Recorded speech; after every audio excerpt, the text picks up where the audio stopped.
Well, Canadians have been glued to this political drama, not just a showdown. Tonight came a cliffhanger, the Prime Minister's address to the nation and the Coalition's response. But even before Stephen Harper and Stéphane Dion went on the air, Canadians were weighing in. We begin in Alberta.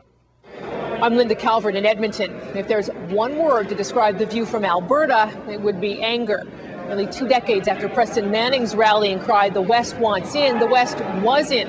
The man was Prime Minister. They were pretty much calling the shots in Ottawa until last week, that is. The prospect of losing power to a coalition from the East isn't sitting well with most people. Just ask a few of them here at the Shamrock Curling Club in the heart of Edmonton. That's all right. Curling's like a game of chess on ice. It's all strategy and calculated moves. Okay, nice little guard up there.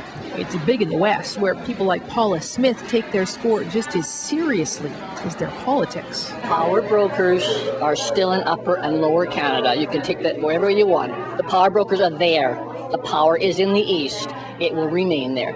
They in the East still think of us in the West as being the colonies. We do live in houses, you know.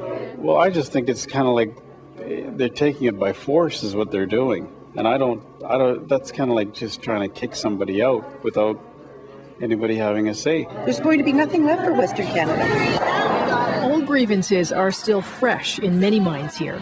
You can't bring up the possibility of an Eastern-led coalition in conversation without getting an earful about the 1980 Liberal plan to force Alberta to share its oil profits.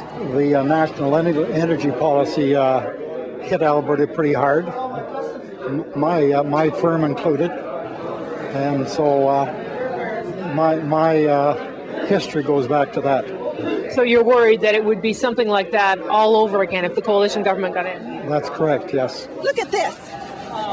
Look at this. Do you believe that? Add up all the emotion, the history, and it leads to this. There should be more, and there is now more talk of Alberta separating than I've ever heard in my long life, and I think that's good. Maybe it's time that the rest of Canada woke up. There's only so much patience with the nonsense that's coming out of the East. And while there's been a lot of this kind of talk in Alberta, not everyone agrees. A few even think Stephen Harper caused his own problems. How do you feel about the coalition government?